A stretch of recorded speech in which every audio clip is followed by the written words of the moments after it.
Ladies and gentlemen, John Lithgow. To present the 2011 National Book Award for Fiction, I'm proud to introduce Deirdre McNamer. Deirdre is the author of the novels Rima in the Weeds.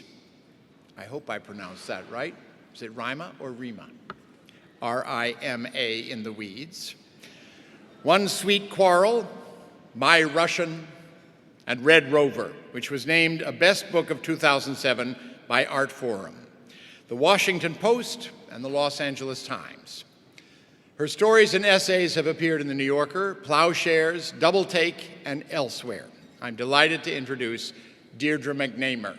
Deirdre.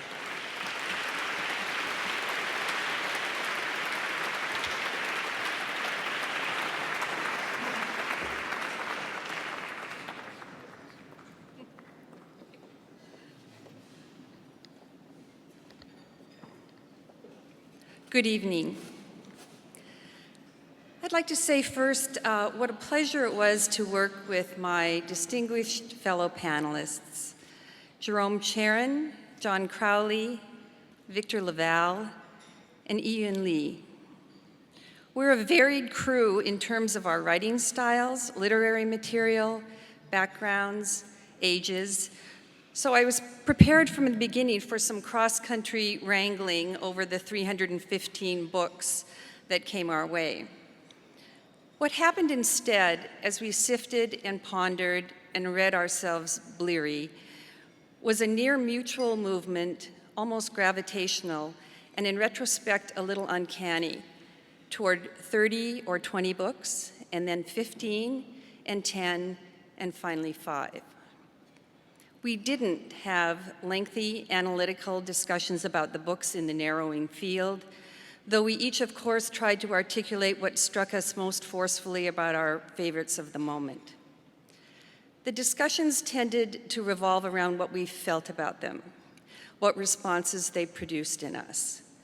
Admiration, exhilaration, transportation, that sense of amplified alertness that the very best fiction produces. We looked at our short and then shorter lists, and we felt those things.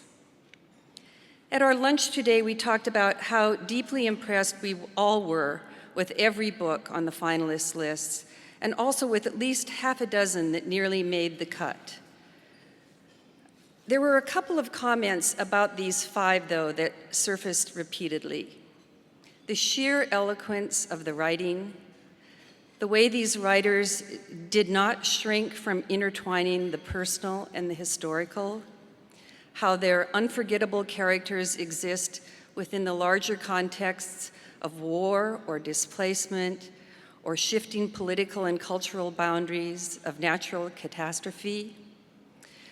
We also noticed how unbored our finalists were with character making, with the unironic narrative, and with storytelling itself.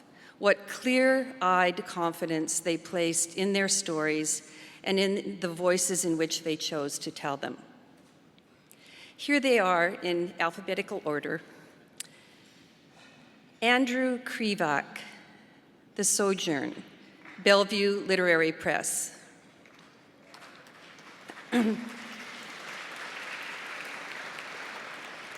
Taya Obret, The Tiger's Wife, Random House. Julie Otsuka, The Buddha in the Attic, Alfred A. Knopf, an imprint of Random House. Edith Perlman, Binocular Vision, Lookout Books, an imprint of the Department of Creative Writing of the University of North Carolina, Wilmington. Jesmyn Ward, Salvage the Bones, Bloomsbury, USA.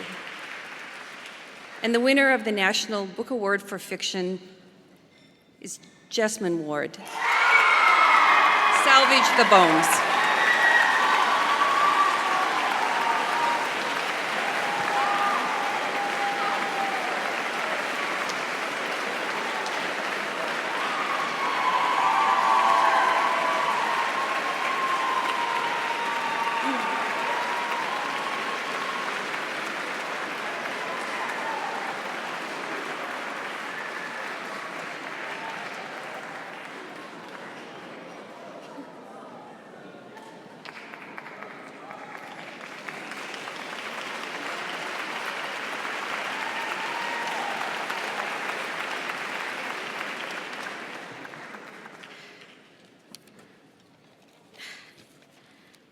have to try not to cry. And I have to read this because if I don't read this, none of this will get said. When I committed myself to writing, I did so for several reasons. I was in my early 20s and my younger brother had just died. And since living through my grief for my brother meant understanding that life was a feeble, unpredictable thing, I wanted to do something with my time here that would have meaning.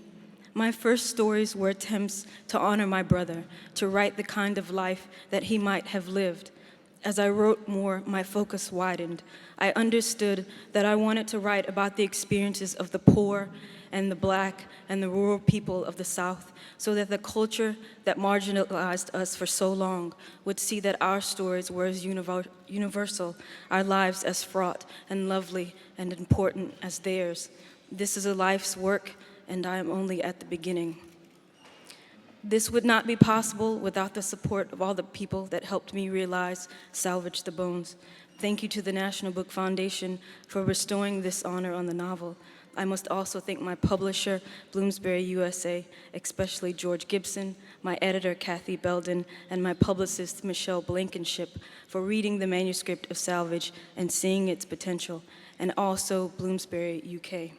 My agent, Jennifer Lyons, has always been my ally. Thank you to the Creative Writing Program at the University of Michigan for encouraging my talent and teaching me discipline. I must thank my Stegner Fellows, who offered me great feedback throughout the first draft of this book, and Stanford University, who gave me funding while I was writing Salvage. I would also like to thank the University of Mississippi and also the independent booksellers that helped this book find a readership, like Square Books and Pascal Christian Books and Lemuria Books. Finally,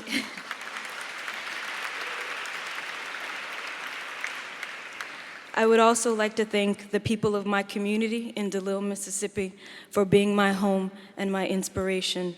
I am grateful for my family and my friends for being and believing and encouraging me, and most importantly, for giving my life meaning, especially my mother, who made a way out of no way, who worked so hard to give me the opportunity to dream this dream and become a writer. I love you all so much. Thank you.